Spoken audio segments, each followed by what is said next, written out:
Hey guys, welcome back to my channel. My name is Sherjan, and for those of you who don't know me, I was a vice president in investment banking at Morgan Stanley, and prior to that, I was at Google. But on the internet, I am your personal mentor. So today's video is a special one, and this is all about applying for a job online. Every time you've applied for a job or wanted to apply for a job, you must remember that someone will say from the HR team or the recruiting team, hey, go online and go to the career page and apply there. And that's fine, and I think you're supposed to do that. But the truth is that's not the reason why you'll get the job. Majority of the people who just apply online will never get the job. And that's a dirty insider secret that I think most people don't know about. And it's not like they're trying to do something negative, it's just that your chances are very, very, very low when you apply just online on that online portal. So in today's video, I want to tell you, why that's not the right strategy to follow and why there are some other strategies that are, going to be more helpful to you and increase your chances by a lot. So here we go. So first of all, let's talk about, why companies ask you to apply online. First of all, the job is online or posted online is because a lot of companies have to legally post it online, especially the large companies. And by the way, when I talk about jobs, I'm talking about everything from applying for a small startup, an up-and-coming cool company that you really want to work for, or even the largest companies like Goldman Sachs of the world, Googles of the world. So this applies across the board for all the different companies. So when these companies have a role that's popped up, they'll post it online because they're legally supposed to do it. And at the same time, because they have these career portals, any job that comes through the HR platform of their own, their HR software gets posted automatically. Now, when you do apply to that job, it doesn't just automatically go to the decision maker. And that's a big misconception. The other misconception that people don't realize is that everybody in the world can see this job posting, right? So this job posting is not just something that only you can see, obviously, or only people that search it can see. This job posting gets propagated across the entire industry, across the entire web. So this same job posting that Goldman Sachs posts on their career page goes on to Indeed, goes on to different university career portals, goes on to their own internal networks. So literally everybody, millions and millions of people can see this job posting. So automatically, millions or hundreds of thousands of people are applying for this one job posting, which basically means for you that your chances of even getting an interview is super, super, super low. Now, let's just say you do apply. What happens next, right? When you do apply for a role that's posted on a career page, so let's just say google.com/career, what happens is it goes to the candidate management system, right? So let's call them CMS, right? Or talent management system, right? So let's call it TMS. Actually, I remember it's called ATS, application tracking system, right? So a lot of these companies have an ATS software, some sort of AI base, which they call, it's not really AI based, it's pretty much a database. And these systems will accept your application and they'll store it amongst all the other thousands and thousands of applications they will receive.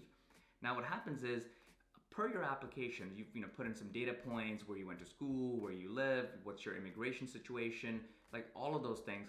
It'll basically start filtering you and bucketing you in terms of, do you belong in the pool that should be reviewed versus in a pool that isn't relevant, right? So that's how automatically, electronically, you will get bucketed. Now, once you do get bucketed, let's just say hopefully out of the million people who applied, you're one of the few people who actually, make the yes bucket, or like, let's review this candidate's bucket, then you're going to be then sent over to a human. So this is your first human interaction, but not your personal human interaction. This is where your resume and your packet, your application packet, will have its first interaction with a human.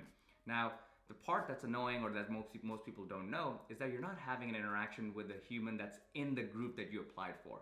So you might have applied to, let's say, Goldman Sachs investment banking in the tech group, right, in the TMT group. But right now, the application is not being reviewed by anyone from that group.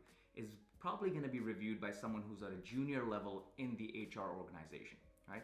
Similarly, let's just say you're applying to Google or you're applying to a startup. Majority of the time, there's going to be some junior HR person who gets your application and reviews it.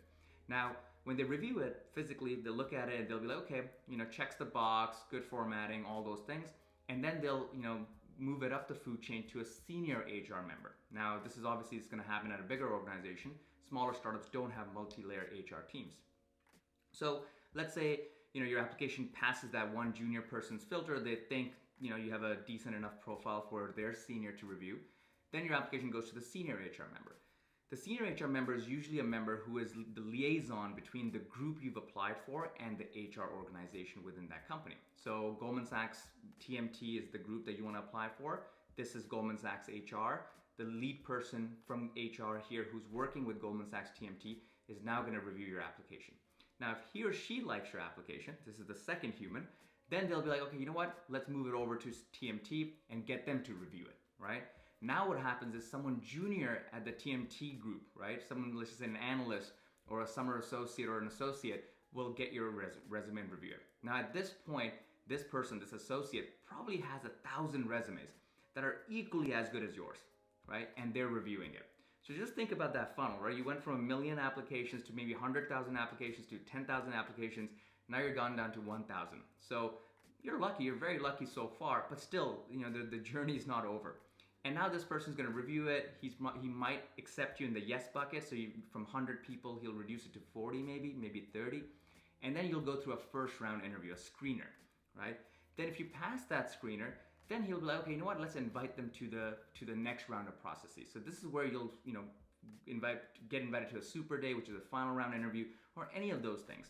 Now the unfortunate thing is now you'll probably reach people who are the real decision makers, right? These are the folks like vice presidents, managing directors, or in a startup it could be the founders or head of product, head of technology, head of marketing, those kind of people, the people that will actually decide on your candidacy. Now, the unfortunate thing that you can see by now is you started from 1 million people to 10,000 to 1,000 to 100 to 50 to 30 maybe, but look at all the filters, electronic filters like that application tracking system, and obviously the humans, right? All the, I don't want to say non-relevant humans, but not the decision makers, right? All of those people have had a say in your career if you go through just the online portal. And by the time you reach the person who actually decides, unfortunately a long time has gone by and your competition is just so high and your chance of even getting an interview is extremely low. So in my opinion, you should apply online, but that should only be because you're supposed to apply online. It shouldn't be the only thing you do. Here's what you should do.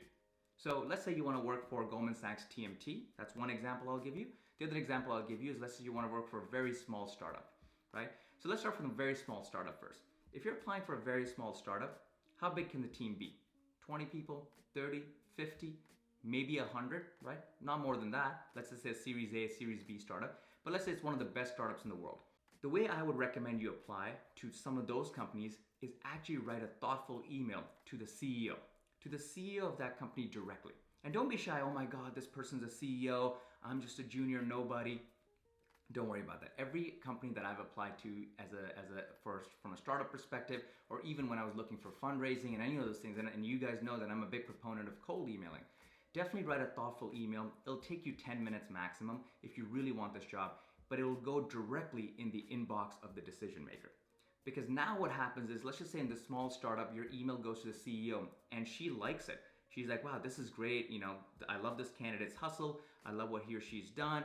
I love everything that, what they're about. And they've, been proactive and they've reached out to me personally. Now, if she likes you, it's game over. Because now what happens is you basically reach the top of the hill, right? And it's much easier for someone like her to roll a stone downhill, right? So she can basically take your candidacy and roll it down the hill and tell everybody else in her team, be like, hey, take a look at this candidate. I like her or like him. Let's give him a shot.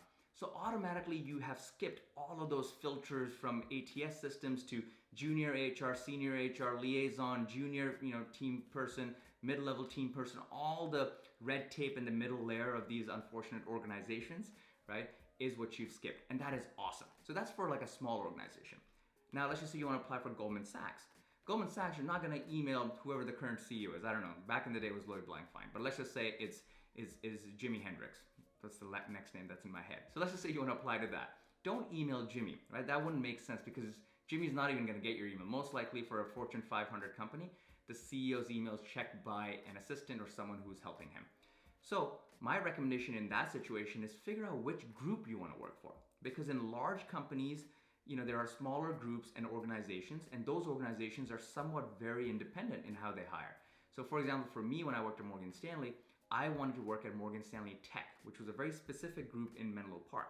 So for me, if I want to email someone, I would email the head of that group or an MD in that group who I would find on LinkedIn or some other place.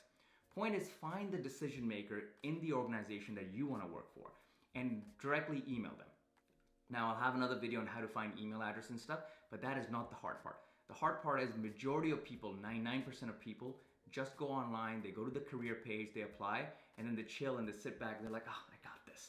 No, you don't, right? Unfortunately, your application is gonna go missing in this vast space and abyss of recruiting world, and you're never gonna be found. So my recommendation is definitely email the right person, the decision maker, short email, thoughtful, don't be more than half a page, right? Attach a resume to it and then let it go. If it works out, great, right? You've skipped a bunch of, red tape. If it doesn't work out, no worries. There are other companies.